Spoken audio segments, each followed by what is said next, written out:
Pablo. A todos los que estáis en Roma, amados de Dios, llamados a ser santos, Romanos 1:7. Tú recordarás que el pasado viernes por la tarde empezamos con una introducción general a esta gran epístola a los romanos, considerando varias razones por qué deberíamos estar familiarizados con ella y si deberíamos llegar al nivel propuesto por Martín Lutero, a saber, que deberíamos aprenderla versículo por versículo y conocerla tan profundamente que pudiéramos aplicarla siempre. Bueno, haciendo eso llegamos al punto en el cual consideramos algo general acerca del hombre que escribió la carta, el apóstol Pablo. Ahora, el siguiente punto que ciertamente debemos mirar en una forma introductoria general es, 1. Las personas a las que él escribe la carta. Y la respuesta es, por supuesto, como él nos dice aquí en el 7º versículo del primer capítulo, que está escrito y dirigido a todos los que estáis en Roma, amados de Dios, llamados a ser santos. V.7. Ahora, no me propongo esta tarde tomar la descripción en detalle, más que como lo hicimos en los detalles de lo que el apóstol dice de sí mismo como el escritor. Aún estoy dando una introducción de la epístola porque pienso que estas consideraciones preliminares son de vital importancia. Así que, nos conténtanos diciendo que la carta está dirigida a todos los que están en Roma, estas personas que son amadas por Dios, llamadas a ser santas. ¿No es esto una cosa fantástica y maravillosa? Que la ocasión surgió para que el apóstol escribiera una carta a los cristianos en Roma que de cualquier otra parte. Aquí, enseguida se nos recuerda de la gran maravilla del Evangelio. Es muy difícil para nosotros, y sin embargo no es tan difícil en estos días, reconstruir la escena y recordarnos la condición del mundo antiguo. Bueno, si no estamos claros acerca de esto, todo lo que necesitamos hacer es leer lo que el apóstol dice en este primer capítulo desde el versículo 18 o 19 hasta el final, y obtendremos alguna idea de cómo era la vida en este mundo, y en el Imperio Romano en particular, en ese tiempo. La más terrible imagen de degradación moral que jamás ha sido dibujada. Ahora bien, esto está lejos de un mundo como ese, lejos de personas que vivieron en esa clase de atmósfera y que vivieron esa clase de vida. Está lejos de eso, que estas personas hayan llegado a ser cristianos, y el apóstol Pablo escribe su carta para ellos. ¿Hay una sola explicación para eso? Como hay una sola explicación para el hecho de que estemos sentados juntos en este edificio como cristianos. Hay una sola cosa que puede cambiar a las personas, que pertenecen a las categorías descritas en este capítulo, en santos.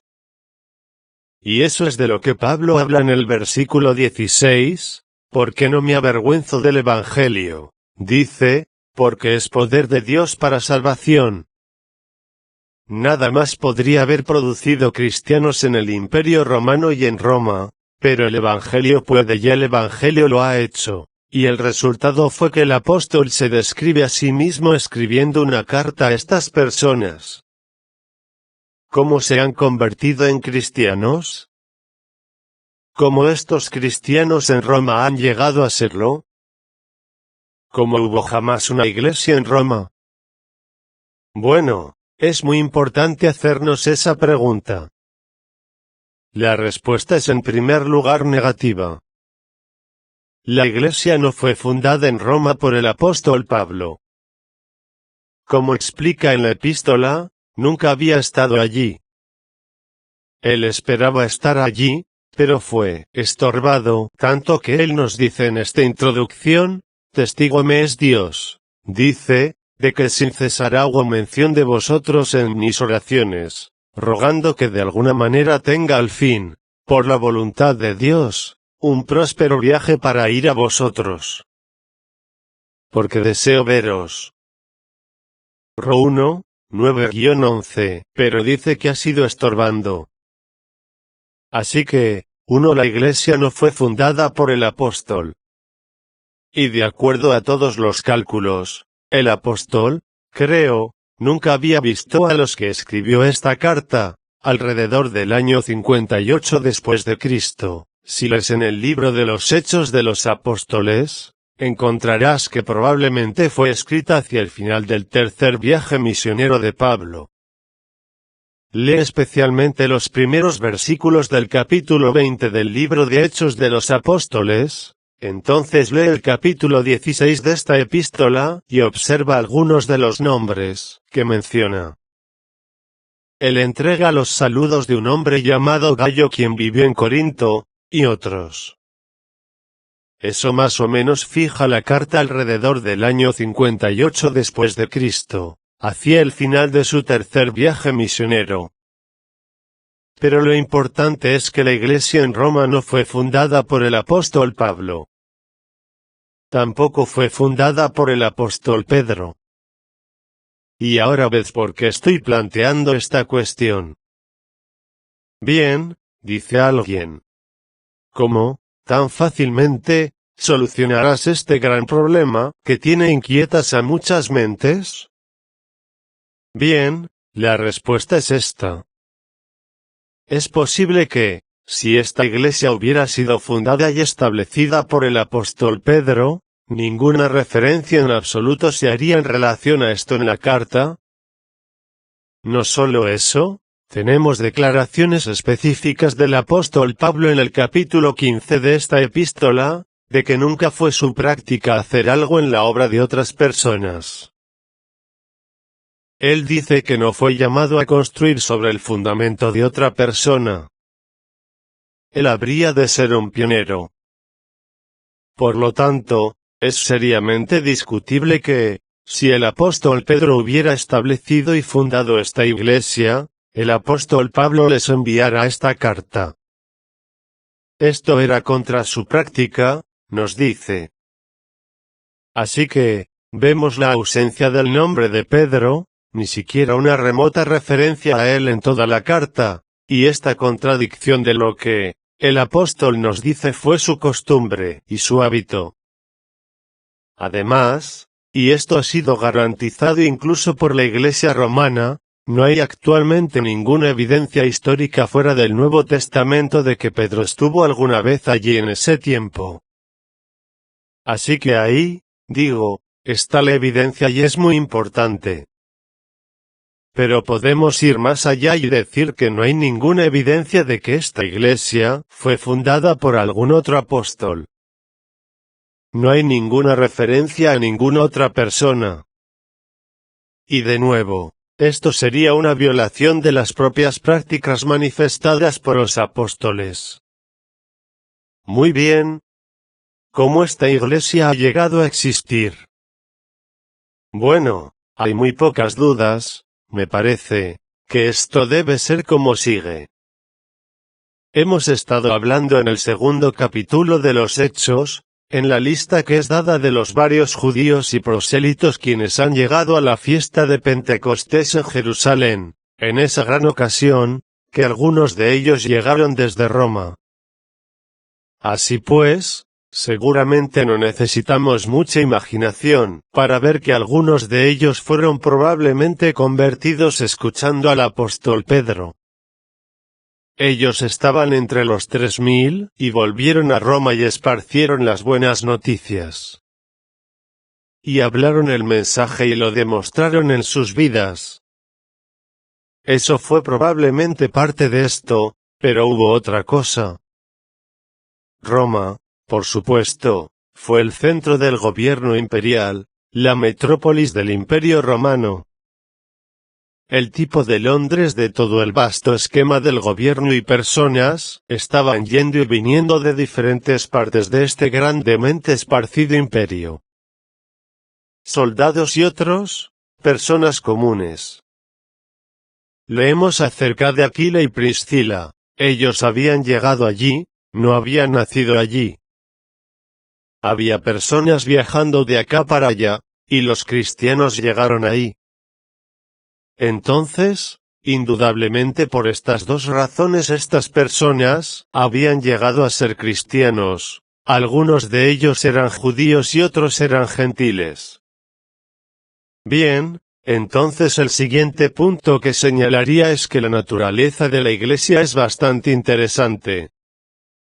La lista de saludos que tienes en el último capítulo, y es muy importante leer el último capítulo, como lo es considerar la introducción de esta carta, porque allí volvemos a las particularidades. Encontrarás que esta fue una iglesia mezclada.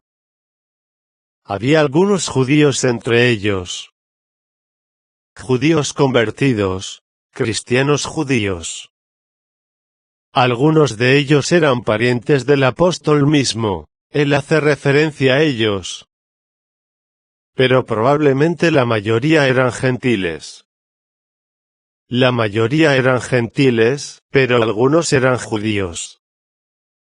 Otra cosa muy interesante es esta, que esa lista en el capítulo 16 indica que muchos esclavos habían llegado a ser cristianos. Donde quiera que veas una referencia a estos quienes eran los de su casa, tú puedes entenderlo como sus esclavos. Así es como ellos eran descritos. Ellos pertenecían a estos hombres, eran de su casa.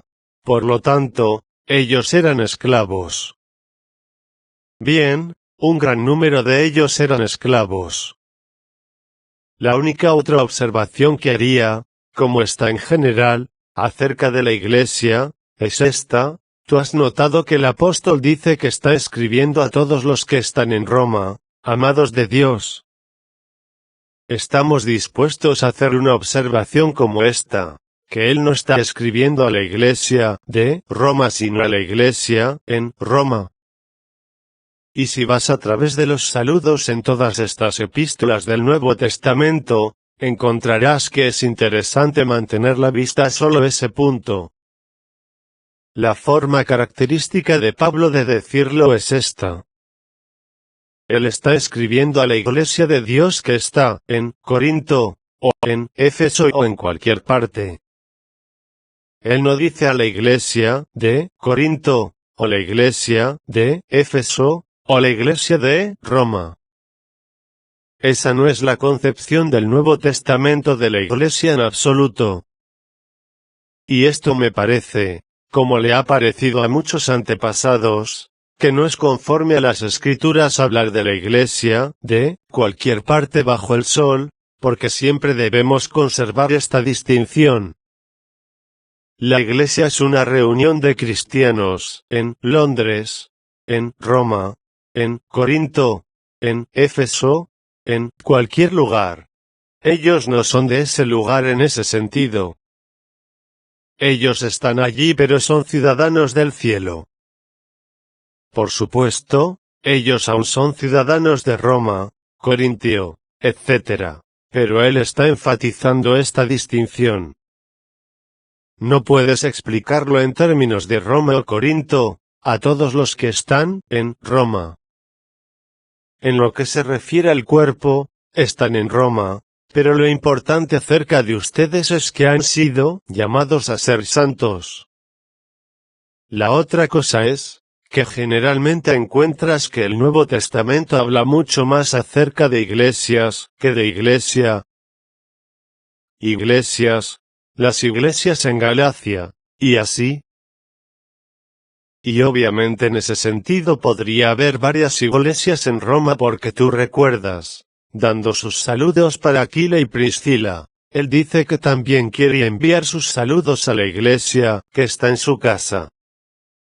En otras palabras, ellos no tenían un gran edificio central, sino que los cristianos en Roma se reunían en las casas de uno y de otro, unos cuantos aquí y otros allá. Sí, pero él habla acerca de la iglesia en la casa de Aquila y Priscila. El Nuevo Testamento, digo, habla de iglesias, más que de iglesia, de nuevo. Uno fácilmente podría explayarse aquí, pero pienso que gran cantidad de la confusión moderna es debido al hecho de que estamos hablando mucho de la iglesia, en vez de pensar en términos de iglesias. en vez de pensar en la reunión de los santos donde Cristo está en el medio. Eso es lo que el Nuevo Testamento generalmente dice: iglesias, más que alguna gran iglesia. Y es una muy importante distinción. Bueno, dejémoslo así por ahora. La siguiente cuestión a la que nos dirigimos es esta: aquí está Pablo escribiendo una carta a los cristianos en Roma. ¿Por qué les escribió a ellos? ¿Cuál es su razón para escribirles? Él debe haber tenido un. Bien, él nos lo dice en el versículo 11, porque deseo veros, para comunicaros algún don espiritual, a fin de que seáis confirmados o establecidos. Esa es la razón, ellos necesitaban ser establecidos. La conversión no es el final, es el principio. Y aunque un hombre sea profundamente convertido y nazca de nuevo, él puede estar en un estado peligroso. ¿Por qué? Bien, el apóstol nos dice en el último capítulo 16 en los versículos 17 y 18, escucha esto: mas os ruego, hermanos, que os fijéis en los que causan divisiones y tropiezos en contra de la doctrina que vosotros habéis aprendido, y que os apartéis de ellos. Porque tales personas no sirven a nuestro Señor Jesucristo, sino a sus propios vientres, y con suaves palabras y lisonjas engañan los corazones de los ingenuos.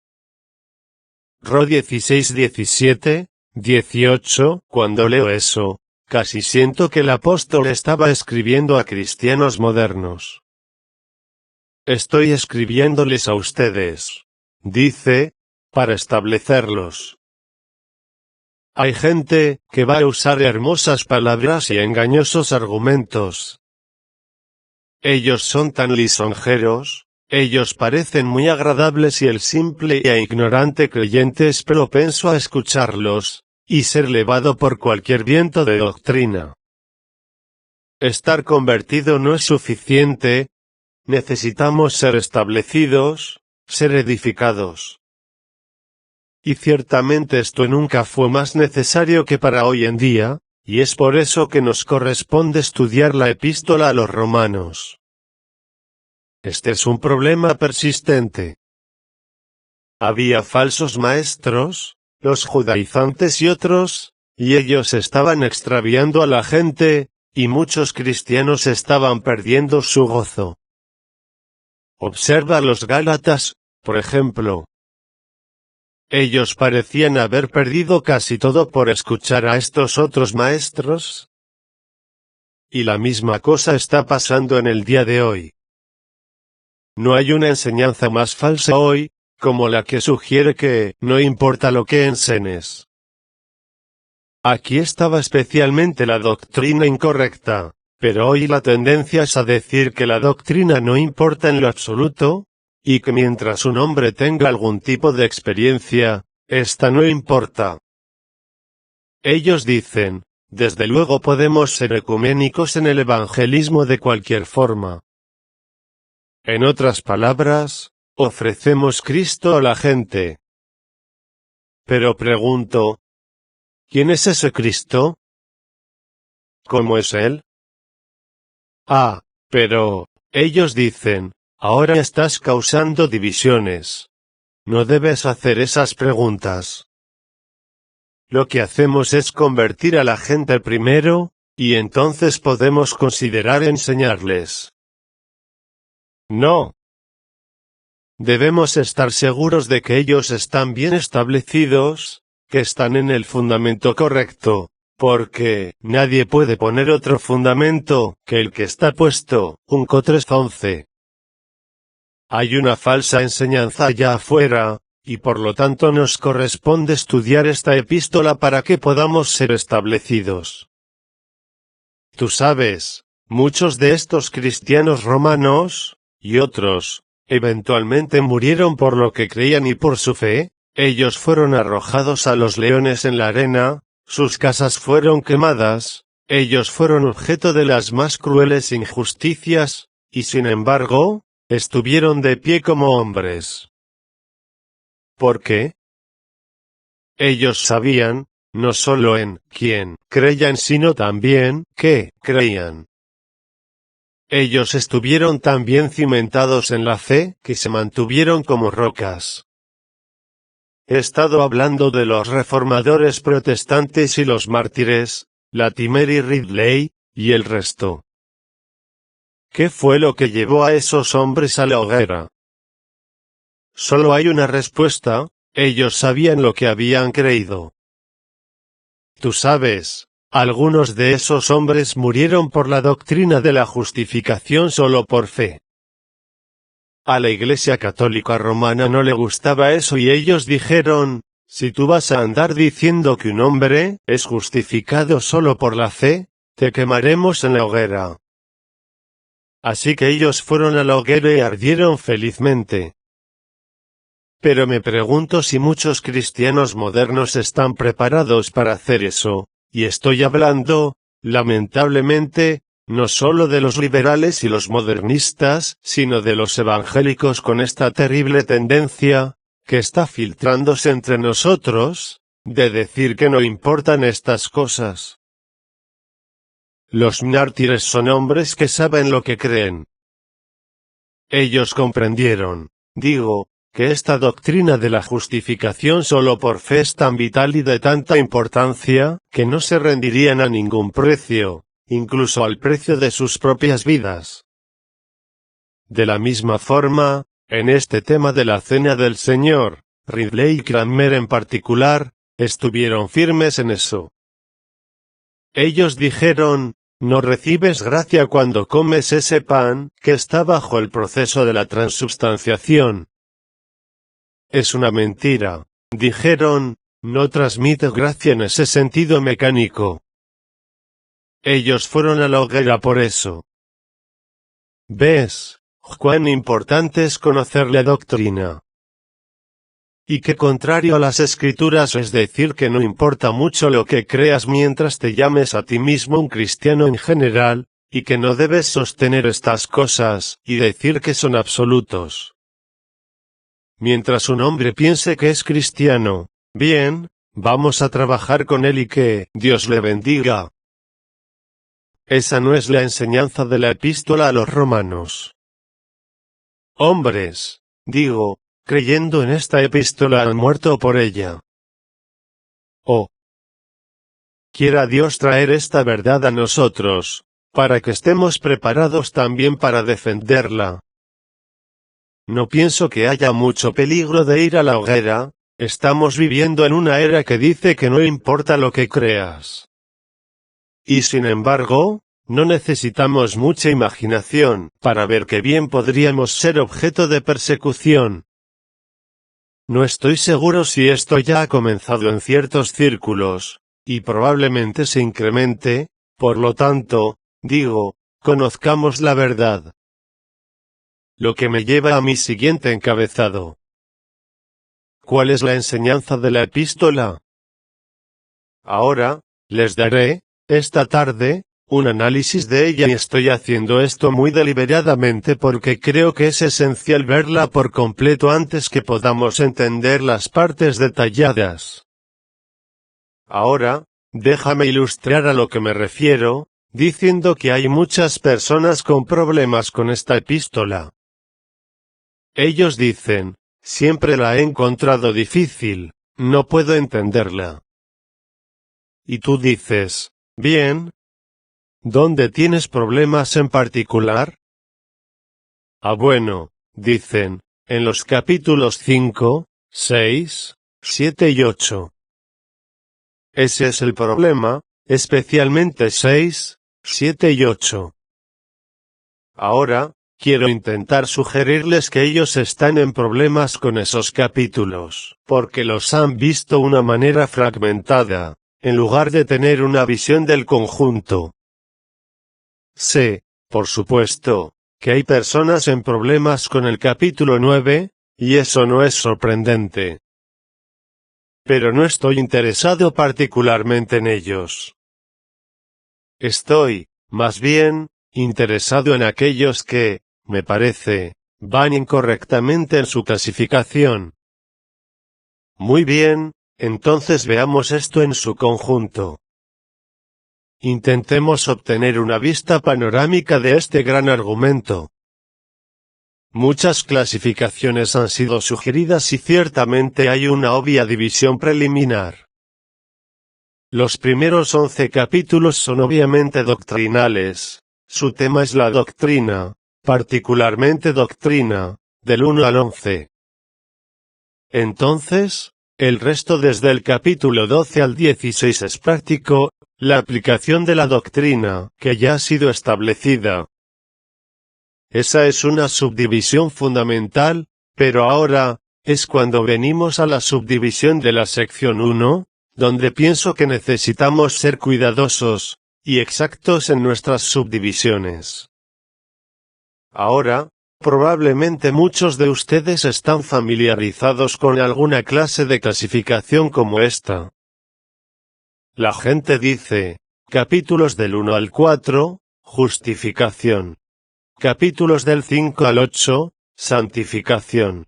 Capítulos del 9 al 11, un paréntesis tratando con el caso particular de los judíos y su solución final. Ahora, quiero sugerirles enérgicamente que esa es una muy errónea y, eventualmente, dañina clasificación. Y es porque muchos han adoptado esa clasificación, que encontrarás en la Biblia Scofield, en mayor o menor medida, que ellos han tenido dificultades en los capítulos 5, 6, 7 y 8. Ahora, esto no está confinado a la Biblia Scofield, muchos la han copiado de allí y se ha hecho una clasificación bastante conocida. Por lo tanto, les sugiero algo más como esto. En primer lugar, tenemos en el capítulo 1 desde el versículo 1 al 15 un saludo preliminar y la introducción general del tema. Y el tema, él nos lo hará saber de inmediato, es este: el Evangelio de Dios. Él nos habla de esto en el primer versículo. Eso es de lo que escribirá. Muy bien, allí está él presentándose a sí mismo, está enviando sus saludos, etc. Él agradece a Dios por ellos, y demás, y dice, les voy a escribir acerca del Evangelio de Dios. Ahora bien, ¿cuál es este Evangelio de Dios? Bien, él comienza a decírnoslo en el versículo 16 del primer capítulo. Así que, te diría que desde el versículo 16 del primer capítulo hasta el final del capítulo 4, específicamente el versículo 25 del capítulo 4, él está empezando a elaborar este gran tema suyo acerca del Evangelio de Dios, y especialmente en términos de la justificación solo por fe. Déjame ponerlo así, las buenas noticias que él ha venido a darles son, que Dios mismo ha establecido una forma de salvar a los hombres a través de Jesucristo. No me avergüenzo del Evangelio de Cristo, dice, porque es poder de Dios para salvación a todo aquel que cree. V16, Dios está haciendo algo. Él está haciendo esto en Cristo. Y él va a decirnos en el versículo 17 que lo que Dios está haciendo en Cristo es que él está dando a los hombres la justicia de Cristo. Así que lo que tenemos ahora es la salvación, como un regalo de Dios, quien nos da gratuitamente la justicia de Cristo, y no la salvación como el resultado de algún esfuerzo humano. Eso es de lo que estará hablando, está ansioso, está emocionado por esto. ¿De qué tengo que hablar? Dice Pablo. Bien, no me avergüenzo del Evangelio de Cristo, porque es poder de Dios para salvación a todo aquel que cree, al judío primeramente y también al griego. Porque en el Evangelio la justicia de Dios se revela por fe y para fe. Esto es totalmente nuevo, dice Pablo. Son buenas noticias, son nuevas noticias. A partir de aquí, no pensaremos en la justicia en términos de lo que un hombre hace, sino de una justicia que Dios da, una justicia que viene de Dios en Cristo Jesús a través de la fe. Y es para cualquier persona, judío y gentil, no solo para judíos, para griegos también. Y él sigue tocando ese gran tema. Ahora bien, eso es lo que él estaba haciendo, digo, desde el versículo 16 del primer capítulo hasta el final del capítulo 4. Démosle una pequeña mirada más en detalle. En el versículo 16 y 17, como he dicho, él está declarando el gran tema. Tú observas el énfasis: poder de Dios, justificación de Dios, la justicia de Dios, no de hombres y, por fe y para fe. Y entonces la cita: el justo por la fe vivirá. Allí está su gran énfasis. Bien, ahora veámosle trabajando en ello. Su primer punto es que todo el mundo necesita esto, que todos los hombres lo necesitan. Desde el versículo 18 hasta el final del primer capítulo, él muestra cuánto lo necesitan los gentiles, y lo necesitaban terriblemente. En el segundo capítulo él muestra cómo los judíos lo necesitan igualmente, y a pesar del hecho que tienen la ley. Ese es el argumento del segundo capítulo. Entonces, en el capítulo 3 hace algo interesante. Desde los versículos 1 al 20 él se ocupa de una objeción. Alguien le diría entonces, a la luz de eso, en la medida que ha llegado al final del capítulo 2, bien entonces, ¿realmente estás diciendo que no hubo ningún sentido en ser judío, y que los judíos nunca fueron un pueblo especial, y nunca estuvieron en una posición especial y no hay sentido en la ley? No se equivoquen en eso, dice Pablo, y en esos primeros 20 versículos, él muestra la importancia de los judíos y el privilegio de los judíos y lo que Dios pretendía hacer a través de ellos. De la misma forma lo hace con la ley. Ahí tienes los primeros 20 versículos del tercer capítulo. Él muestra, digo, la posición de los judíos y la función de la ley.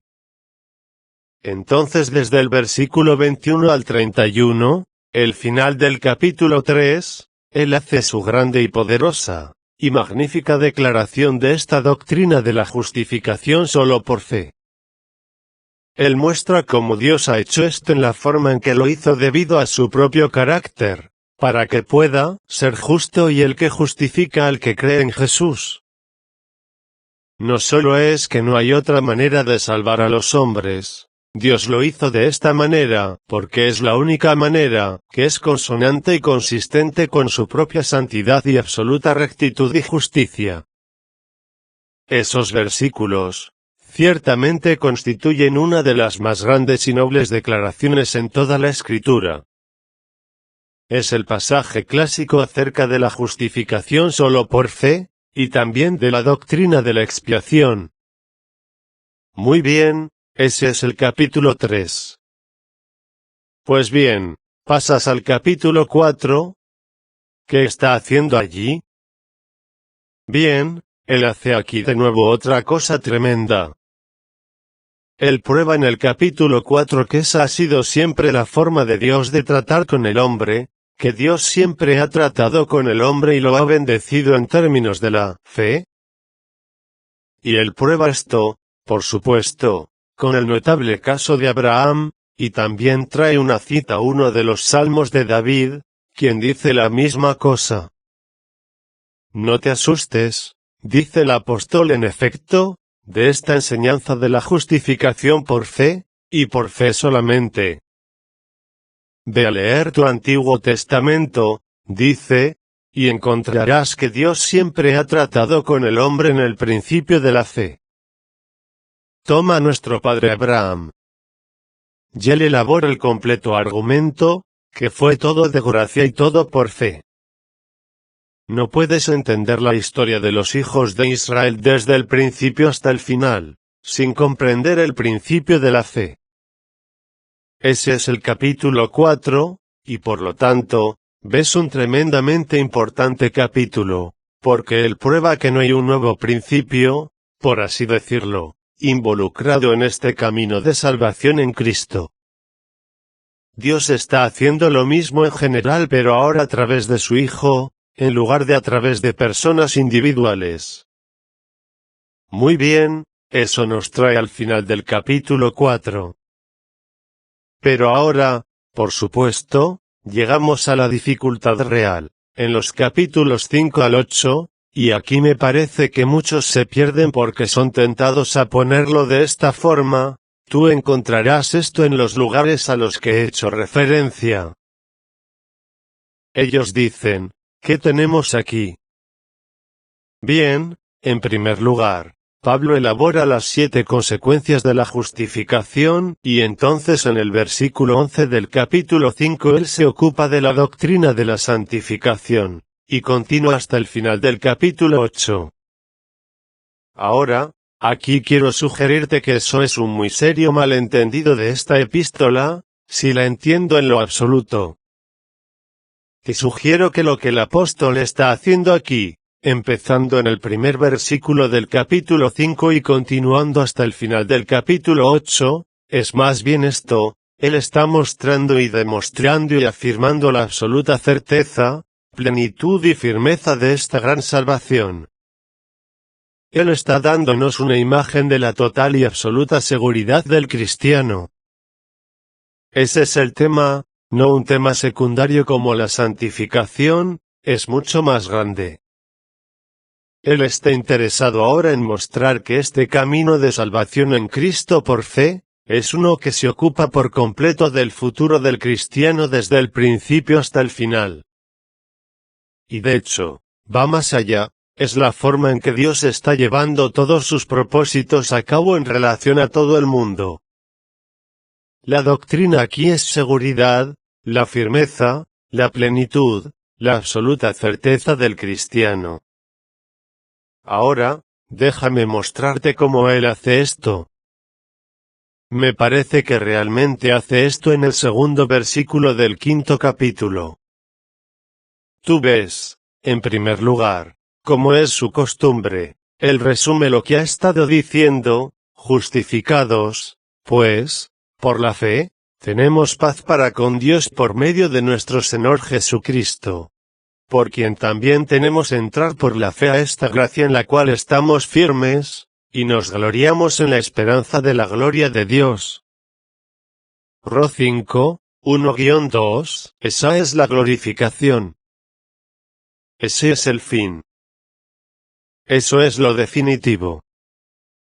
Eso es, por lo tanto, de lo que él se ocupará. Ese es el asunto que estará tratando y analizaría los 4 capítulos, 5, 6, 7 y 8 de esta forma. El cristiano, en esta salvación, está en una posición de absoluta seguridad. ¿Por qué? Él tiene 3 respuestas a la pregunta.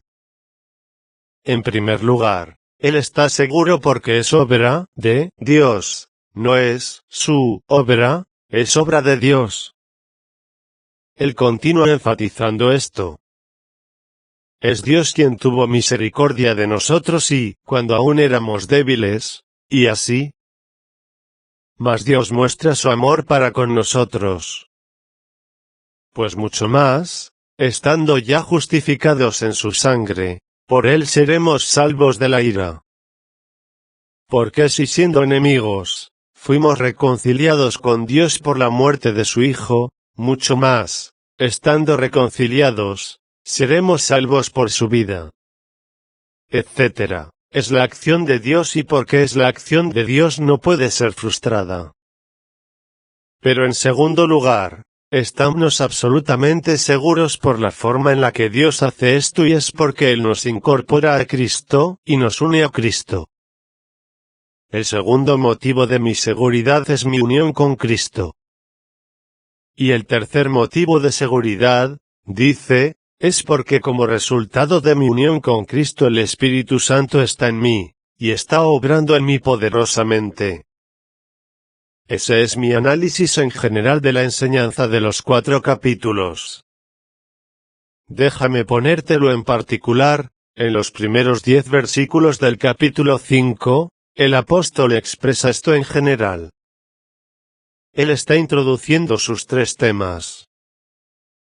Tú encontrarás los 3 temas que he mencionado allí en los primeros 10 o 11 versículos. Entonces, desde el versículo 11 hasta el final del capítulo 5, él trata especialmente con la doctrina de nuestra unión con Cristo. Tú recuerdas qué maravilloso argumento, como todos estábamos en Adán, pero ahora estamos en Cristo. El contraste. Esta es la gloriosa declaración de la doctrina de nuestra unión con Cristo. Y sin embargo, tú ves, estas otras clasificaciones dicen que en ese punto Pablo introduce la doctrina de la santificación. Eso no es de lo que él está hablando. De hecho, el término santificación no es mencionado.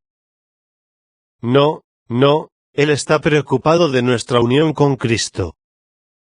Él nos quiere hacer saber nuestra absoluta seguridad, porque estamos en Cristo.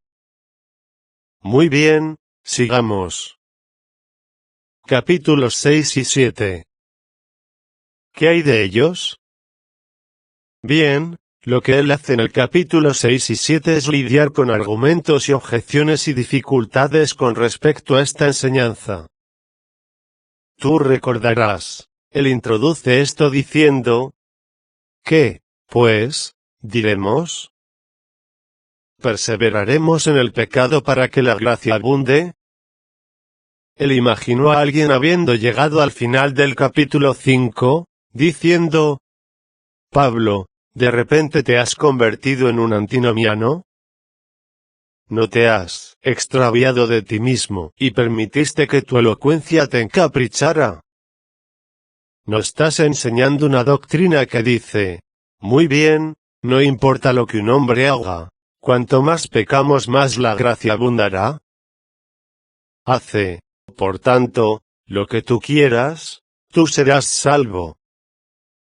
No estoy diciendo nada de eso, dice el apóstol, y en los capítulos 6 y 7 él refuta esa terrible sugerencia empezando por decir, Dios lo prohíba, o en ninguna manera, Dios prohíba que alguien malinterprete tanto mi doctrina. Bueno, ¿cómo hace esto?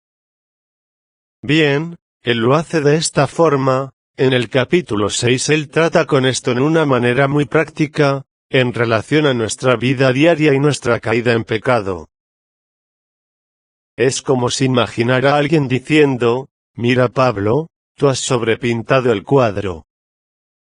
El hecho es que los hombres aún caen en pecado, y tú no les estás diciendo cómo vivir de acuerdo a la ley para que ellos puedan vencer el pecado. La respuesta, dice Pablo, es que estamos unidos a Cristo. Hemos sido crucificados con Él, hemos muerto con Él, hemos sido enterrados con Él, hemos resucitado con Él. Ya no estamos en Adán, estamos en Cristo, y en Cristo estamos absolutamente seguros. Pero, ¿por qué pecamos? Dice alguien. El pecado, dice el apóstol, permanece en el cuerpo en nuestros miembros mortales, y, dice el apóstol, la forma de lidiar con ese problema es comprender tu posición en Cristo, y considerarte a ti mismo como muerto al pecado, pero vivo para Dios, y él explica esto en detalle. Pero, ese es el argumento general del capítulo 6. Él se está absolviendo a sí mismo del cargo de antinomianismo, él está explicando cómo el pecado aún permanece en el creyente, y muestra cómo esto, solo por el entendimiento de la verdad acerca de nosotros mismos en unión con Cristo, lo vencemos. Entonces, en el 7º capítulo se ocupa de esto en términos de la ley. Algunas de estas personas tenían la idea de que, aunque puedas haber creído el Evangelio, tú aún, por así decirlo, continúas salvándote a ti mismo por la obediencia a la ley. el apóstol aborda ese asunto en el capítulo 7 y dice, mira, tú debes dejar de pensar en la ley por completo, tú has muerto a la ley. Como una mujer que estaba casada con un hombre, es libre cuando su marido muere, tú estás absolutamente libre de la ley en ese sentido. No pienses más en esos términos. No solo eso, él va a decirles, la ley nunca podría salvar al hombre, y nunca puede. ¿Por qué? Por la profundidad y el poder del pecado. Y ese es el argumento de la segunda mitad del 7º capítulo. En la primera mitad él nos muestra nuestra libertad de la ley, como aquella que puede condenarnos, y en la segunda mitad él dice, si yo fuera a confiar en mi propio cumplimiento de la ley para deshacerme del pecado, estoy condenado al fracaso. Y él elabora esto, tú recuerdas, en esa manera intensamente personal. No hay vestigio de una sugerencia de que haya pasado por algunas etapas. Él no está pensando en etapas. Él no está pensando en ir del capítulo 7 al capítulo 8. Él está mostrando el propósito eterno de Dios, y su absoluta certeza y seguridad, y que nada puede detenerlo. Él está explicando por qué aún tenemos el problema del pecado, y que nunca podemos deshacernos de eso en términos de nuestros propios esfuerzos, pero lo que nos liberará es nuestra relación con el Señor Jesucristo. Entonces, él termina diciendo, gracias doy a Dios, por Jesucristo Señor nuestro. Ros 7:25, no es que como cristiano en primer lugar intento hacer esto por mí mismo y entonces, solo después, decido mirar a Cristo e ir a él por fe. Eso no es lo que el apóstol está diciendo. Lo que está diciendo es esto, mira, lo que está salvándote, y te salvará, y finalmente te llevará a la gloria es que tú estás en Cristo, cualquier otra cosa es inútil. Es una elaboración, otra vez, de esta gran doctrina de la unión, en esa forma particular. Muy bien, entonces llegamos al final del 7º capítulo. Hemos muerto a la ley, y de esta forma Cristo está obrando en nosotros poderosamente. ¿Cómo lo hace? Ese es el tema del capítulo 8. Tú ves, no hay un desfase allí, no hay contradicción, es solo una continuación de exactamente el mismo tema. Él está mostrando esta absoluta certeza. Entonces, lo que hace es esto. Tú ves, en los primeros 4 versículos del capítulo 8, él resume el punto al que ha llegado. Ahora, pues, ninguna condenación hay para los que están en Cristo Jesús. Seamos claros acerca de eso. Que estamos a salvo. La ley nunca podría haber hecho esto porque era débil por la carne, y nunca tuvo la intención de hacerlo. Lo que está obrando, es esta nueva ley del Espíritu de vida en Cristo Jesús. Esto es porque estamos en Cristo y estamos recibiendo vida de Él. Él está obrando en nosotros, estamos completamente cubiertos por nuestra relación con Él. ¿Cómo Él hace esto en nosotros? Bien, en particular, dice Pablo, y este es el tema principal del capítulo 8, Él hace esto a través del Espíritu Santo que está en nosotros. Ahora ese era, les dije, el tercer tema y Él lo explica así. El Espíritu Santo, nos dice Pablo en los versículos 5 al 9, nos da una nueva mente. En los versículos 10 y 11 nos dice que el Espíritu Santo incluso resucitará nuestros cuerpos mortales, y por lo tanto liberará incluso el cuerpo del pecado, así como el Espíritu ya está libre del pecado.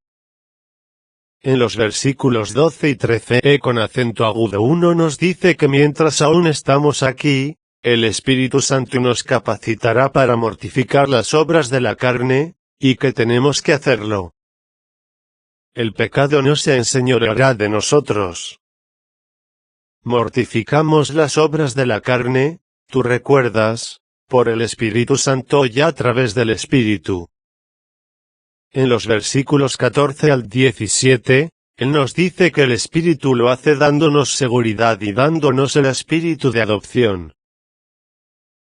En los versículos 18 al 25 lo hace dándonos una gran vista del grandioso propósito final de Dios.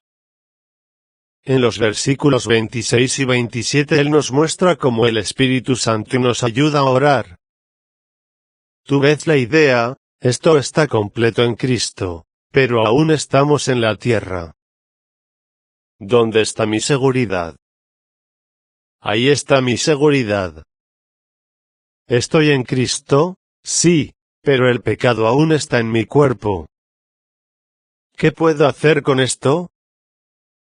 Bien, Cristo me llena con su Espíritu, y el Espíritu me capacita para obrar en ello. Ocupaos en vuestra salvación, en otras palabras, con temor y temblor, porque Dios es el que en vosotros produce así el querer como el hacer, por su buena voluntad. Fil 2:12. Entonces, por supuesto desde el versículo 28 hasta el final del capítulo, Él solo resume todo otra vez. Ha hecho sus afirmaciones detalladas, Él ha trabajado a lo largo de estas 3 líneas, y ahora lo resume poniéndolo en forma de estos poderosos desafíos. Y sabemos, Él dice, que a los que aman a Dios, todas las cosas les ayudan a bien. Y entonces continúa diciendo cosas como esta. ¿Qué, pues, diremos a esto? Si Dios es por nosotros, ¿quién contra nosotros? El que no escatimó ni a su propio Hijo, sino que lo entregó por todos nosotros. ¿Cómo no nos dará también con Él todas las cosas? Él ya había dicho eso en el capítulo 5, porque si siendo enemigos, fuimos reconciliados con Dios por la muerte de su Hijo, mucho más, estando reconciliados, seremos salvos por su vida. Ro 5:10, seguridad. Certeza. Y entonces Él, por decirlo así, se deja llevar por estas tremendas preguntas y desafíos. ¿Quién es el que nos puede condenar? Dice, Dios no, porque Él es el que justifica. Cristo no lo hará, Él es el que ha muerto por nosotros. ¿Hay alguien allí en algún lugar? No. Toda voz es silenciada. ¿Puede el hombre hacerlo? ¿Puede la persecución? No, nada puede hacerlo. Y entonces el gran clímax, antes, en todas estas cosas somos más que vencedores por medio de aquel que nos amó. Ro 8:37, nadie puede robarme esta salvación. Estoy absolutamente seguro. Por lo cual estoy seguro de que ni la muerte, ni la vida, ni ninguna otra cosa creada nos podrá separar del amor de Dios, que es en Cristo Jesús Señor nuestro. V39. ¿No ves que el tema principal de los capítulos 5, 6, 7 y 8 es seguridad, que aquí en Cristo, justificado por esta gracia gratuitamente, mi final es seguro? A los que llamó, a estos también justificó. Y a los que justificó, a estos también glorificó. Toda la historia. Y entonces en los capítulos 9, 10 y 11 Él muestra cómo todo esto, lejos de contradecir lo que Dios ha hecho previamente con los judíos, es realmente una confirmación de esto si solo entiendes el propósito de Dios. Esta es una parte esencial de su argumento. Dios no se ha contradicho a sí mismo, Él aún está haciendo la misma cosa.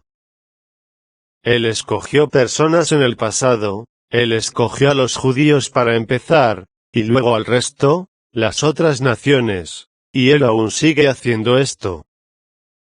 Esta es la doctrina del remanente. La obra de Dios, tú ves. La salvación de Dios. Dios obrando. Y Él seguirá obrando hasta que la plenitud de los gentiles esté dentro, y todo Israel sea salvo, y la iglesia esté completa. Y entonces, haciendo esto, Pablo se detiene y dice, ¿qué diremos a esto? Oh profundidad de las riquezas de la sabiduría, y de la ciencia de Dios.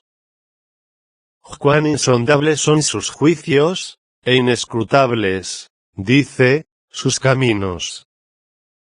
Ningún hombre puede escudriñar sus pensamientos, y nadie jamás ha ayudado o aconsejado a Dios. Todo es de Dios. Porque de Él, y por Él, y para Él, son todas las cosas. A Él, y solo a Él, sea la gloria por los siglos. Rom 11:36, los mártires protestantes. ¿Por qué murieron? Aquí estaba su gran eslogan, si quieres.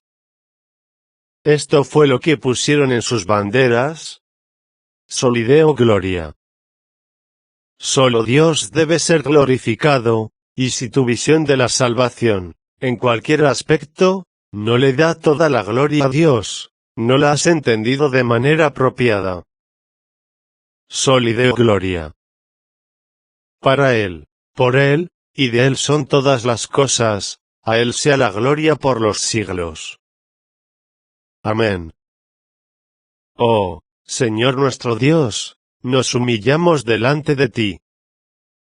Que podamos atribuir a ti solo a ti, toda la alabanza y el honor y la gloria. Oh Dios, ayúdanos a todos a ver que toda vanagloria es removida, que no tenemos nada en lo que gloriarnos, excepto en la cruz del Señor Jesucristo y su maravillosa y extraordinaria gracia. Oh, recibe nuestra humilde e indigna alabanza. Y guíanos y trata con nosotros y llénanos con tu espíritu. Que podamos vivir para tu gloria, con nuestros labios, con nuestras vidas, y si es necesario incluso al dar nuestras vidas por tan gran nombre y tan maravillosa gloria. Bendecimos tu nombre por la seguridad de todo esto, porque es tuyo, y es tu obra y es tu camino. Oh Dios, danos, oramos a ti, un aún más profundo y gran entendimiento, que podamos regocijarnos en esto como deberíamos. Y ahora, aquel que es poderoso para guardarnos sin caída, y presentarnos sin mancha delante de su gloria con gran alegría, al único y sabio Dios, nuestro Salvador, sea gloria y majestad, dominio y poder, ahora y durante el resto de esta corta e incierta vida y peregrinación terrenal, por siempre y siempre. Amén.